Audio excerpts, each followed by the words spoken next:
மஸ்கலியா மற்றும் அதனைச் சூழவுள்ள பகுதிகளில் தொடர் மழை, இயல்பு வாழ்க்கை பாதிப்பு, நீர்த்தேக்கங்கள் நிரம்பின. ரத்மலா வீட்டின் மீது கையெறி குண்டு வீச்சு, ஒருவர் வெடித்ததில் பரபரப்பு. தனிப்பட்ட முருகல் காரணமாக பேருந்துக்கு தீ வைப்பா, கடுவலையில் பரபரப்பு. வாகன இறக்குமதி குறித்து வெளியான திடீர் அறிவிப்பு.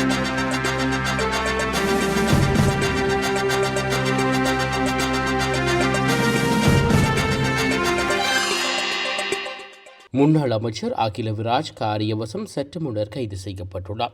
லஞ்ச ஊழல் ஒழிப்பு ஆணைக்குழுவால் அவர் கைது செய்யப்பட்டுள்ளதாக தெரிவிக்கப்படுகிறது. முன்னாள் அமைச்சர் அகில விராஜ் காரியவசம் லஞ்சம் மற்றும் ஊழல் விசாரணை ஆணைக்குழுவில் இன்று காலை முன்னிலையாகியுள்ளார். லஞ்சம் மற்றும் ஊழல் விசாரணை ஆணைக்குழு அதிகாரிகளால் மேற்கொள்ளப்பட்ட விசாரணை தொடர்பில் வாக்குமூலம் வழங்குவதற்காகவே அகில விராஜ் காரியவசம் லஞ்சம் மற்றும் ஊழல் விசாரணை ஆணைக்குழுவில் முன்னிலையாகியுள்ளதாக தெரிவிக்கப்படுகிறது. ஜனாதிபதி செயலகத்துக்கு ஊழியர்களை நியமித்தமை மற்றும் அவர்களை அரசியல் நோக்கங்களுக்காக பயன்படுத்தியமை உட்பட பல குற்றச்சாட்டுகள் குறித்து விசாரிப்பதற்காகவே அகிலவிராஜ் காரியவசம் அழைக்கப்பட்டுள்ளதாக தெரிவிக்கப்படுகிறது. 2026 ஆண்டு நடைபெறவுள்ள காப்போத்த உயர்தர பரீட்சையை ஒத்திவைக்குமாறு உத்தரவு கோரி தாக்கல் செய்யப்பட்ட அடிப்படை உரிமை மனுவை விசாரணைக்கு எடுத்துக் கொள்ளாமலேயே தள்ளுபடி செய்வதற்கு உயர்நீதிமன்றம் இன்று உத்தரவு பிறப்பித்துள்ளது. குறித்த பரீட்சைக்கு முதலாம் மற்றும் இரண்டாம் தவணைகளில் தோற்றவுள்ள 5 மாணவர்களால் இந்த மனு தாக்கல் செய்யப்பட்டிருந்தது குறிப்பிடத்தக்கது. மேட்டியா கொடவில் உள்ள ஒரு உணவகத்தில் பெண் காசாளர் ஒருவர் சுட்டுக் கொல்லப்பட்ட சம்பவம் தொடர்பாக தேடப்பட்டு வரும் கிக்கடுவையைச் சேர்ந்த 39 வயதுடைய நபரை கண்டுபிடிப்பதற்கு போலீசார் பொதுமக்களின் உதவியை நாடியுள்ளார். இச்சம்பவம் கடந்த 2025 நவம்பர் 17 இடம்பெற்றதாக தெரிவிக்கப்படுகிறது.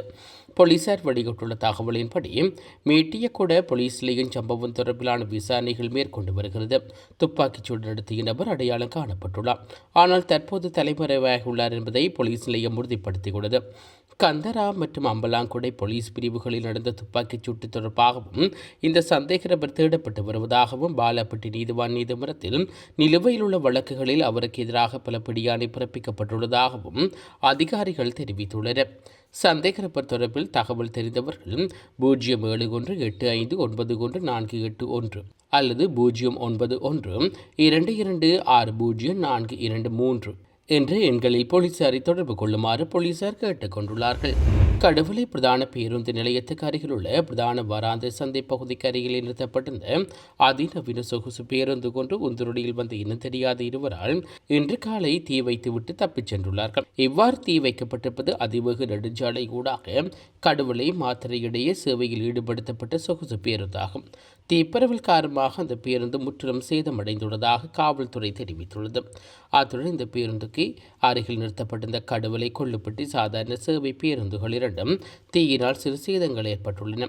தனிப்பட்ட தகராறு காரணமாகவே இந்த தீ வைப்பு சம்பவம் நடந்திருக்கலாம் என்ற கோணத்தில் போலீசார் சந்தேகம் வெளியிட்டுள்ளார்கள். ரத்மலான ஸ்ரீ ஞானேந்திர வீதியில் அமைந்துள்ள குடியிருப்பு ஒன்றின் மீது நேற்று 2 கையெறி குண்டு வீச்சு தாக்குதல் நடத்தப்பட்டுள்ளதாக காவல்துறையினர் தெரிவித்துள்ளார்கள். வீசப்பட்ட 2 கையெறி குண்டுகளில் ஒன்று வெடித்துள்ள நிலையில் மற்றும் ஒன்று வெடிக்கவில்லை. இத்தாக்குதல் சம்பவத்தின் போது அதிர்ஷ்டவசமாக இவருக்கும் காயங்களோ அல்லது உயிர் ஆபத்துகளோ ஏற்படவில்லை என்றும் சொத்துக்கள் எதுவுமே சேதமடையவில்லை என்றும் காவல்துறையினர் உறுதிப்படுத்தினர். சம்பவம் நடைபெற்ற இடத்துக்கு விரைந்த காவல்துறையினர் மேலதிக விசாரணைகளை முடக்கிவிட்டுள்ளார்கள். இத்தாக்குதல் நடத்திய நபர்களை அடையாளம் காணவும் தாக்குதலுக்கான பின்னணியும் நோக்கத்தை கண்டறியவும் காவல்துறையினர் தீவிர விசாரணைகளை மேற்கொண்டு வருகின்றமை குறிப்பிடத்தக்கது.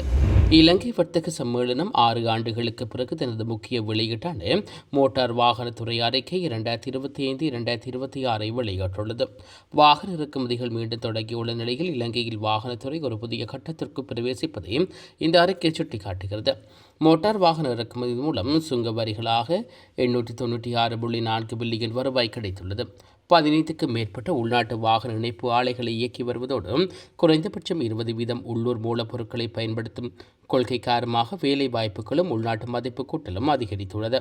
2026 ஆண்டில் முதல் 6 மாதங்களில் மாத்திரம் 3,27,000க்கும் அதிகமான புதிய வாகனங்கள் பதிவு செய்யப்பட்டுள்ளன. உலகளவில் விற்பனையாகும் புதிய சிற்றுண்டிகளில் 4 ஒன்று மின்சார வாகனமாகும். இதன் விற்பனை முதல் முறையாக 20 மில்லியனை கடந்துள்ளது. வாகன பாதுகாப்பு மற்றும் சோதனை நடவடிக்கைகளில் ஏஐ பயன்பாடு தயாரிப்புக்கான நேரத்தை 50% குறைத்துள்ளது. இலங்கை பொருளாதாரத்தில் வாகனத்துறையின் பங்கு இறக்குமதி மற்றும் பதிவு தரவுகள், எரிபொருள் வகை சார்ந்த சந்தை போக்குவரத்து மற்றும் இத்துறையில் எதிர்கால வாய்ப்புகள் குறித்து விரிவான தகவல்கள் இந்த அறிக்கையில் உள்ளடக்கப்பட்டுள்ளமை குறிப்பிடத்தக்கது. இலங்கையின் தேசிய அதிவேக நெடுஞ்சாலை கட்டமைப்பு 4 முக்கிய உட்கட்டமைப்பு திட்டங்கள் மூலம் 2030ஆம் ஆண்டின் இறுதிக்குள் மேலும் 132 கிலோமீட்டரால் விரிவாக்கப்படும் என்று போக்குவரத்து அமைச்சர் பிமல் ரத்நாயக்க தெரிவித்துள்ளார்.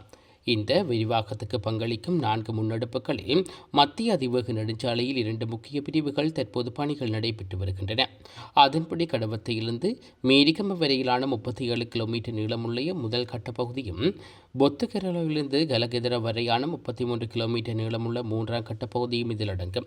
மேலும் குருநாகல் கலவேவ இடையில் 38 கிலோமீட்டர் பிரிவில் பணிகள் 2026ஆம் ஆண்டு இறுதியில் ஆரம்பிக்கப்பட உள்ளன.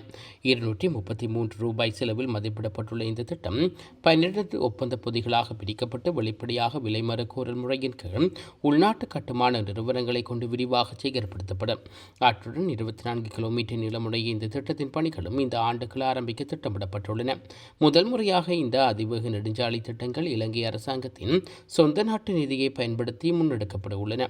நாட்டின் நிலையான உட்கட்டமைப்பு வளர்ச்சியை உறுதி செய்வதற்காக அரசாங்கத்தின் மூலோபாய வளர்ச்சி கொள்கை சட்டத்துக்கு அமைவாக இந்த திட்டங்கள் செயற்படுத்தப்படுவதாக அமைச்சர் மேலும் தெரிவித்துள்ளார். நுவரெலியா மாவட்டம் முழுவதும் தற்போது ஒப்பீட்டளவில் சீரான காலநிலை நிலவி வருகிறது. மழைப்பொழிவு கணிசமாக குறைந்துள்ள போதிலும் மாவட்டத்தில் பெரும்பாலான பகுதிகளில் மேகமூட்டத்துடனான வானிலை தொடர்ந்து காணப்படுகிறது. கடந்த சில நாட்களாக பெய்த கனமழை, வளைத்த காற்று, வெள்ளப்பெருக்கு, ஆற்றங்கரை உடைப்பு, பாறை சரிவுகள் மற்றும் மண் சரிவு அபாயங்கள் காரணமாக அச்சுறுத்தலுக்குள்ளான பொதுமக்கள் பாதுகாப்பான இடங்களுக்கு வெளியேற்றப்பட்டுள்ளார்கள். இவ்வியற்கை சீற்றத்தினால் மாவட்டம் முழுவதும் 1091 குடும்பங்களைச் சேர்ந்த 3951 பேர் கடுமையாக பாதிக்கப்பட்டுள்ளார்கள். இயற்கை அனர்த்தங்கள் காரணமாக இதுவரை 7 பேர் உயிரிழந்துடன் 3 பேர் காயமடைந்துள்ளார்கள். காணாமல் போன ஒருவரை தேடும் பணிகள் தீவிரமாக நடைபெற்று வருகின்றன. 2 வீடுகள் முழுமையாகவும் 90 வீடுகள் பகுதியளவிலும் சேதமடைந்துள்ளன. பாதிக்கப்பட்ட மக்களுக்காக அமைக்கப்பட்டுள்ள 20 நலம்புரி முகாம்களில் 523 குடும்பங்களைச் சேர்ந்த 2195 பேர் தங்கியுள்ளார்கள். மேலும் 224 குடும்பங்களின் உறவினர்கள் வீடுகளில் தஞ்சமடைந்துள்ளார்கள். இதனிடையே நிலைமை சீரடைந்ததை தொடர்ந்து 347 பேர் மீண்டும் தங்களது வீடுகளுக்கு திரும்பியுள்ளார்கள். சம்பந்தப்பட்ட பிரதேச செயலாளர்களின் நேரடியாக மேற்பார்வையில் பாதிக்கப்பட்ட மக்களுக்கு தேவையான உணவு, மருத்துவ பொருட்கள் உட்பட அனைத்து நிவாரணப் பணிகளும் விரைவாக முன்னெடுக்கப்பட்டு வருகின்றன. வெள்ள நீர் படிப்படியாக வடிந்து வருவதால் முகாம்களில் உள்ளவர்களை விரைவாக வீடுகளுக்கு அனுப்பி வைக்க நடவடிக்கை மேற்கொள்ளப்பட்டு வருகிறது.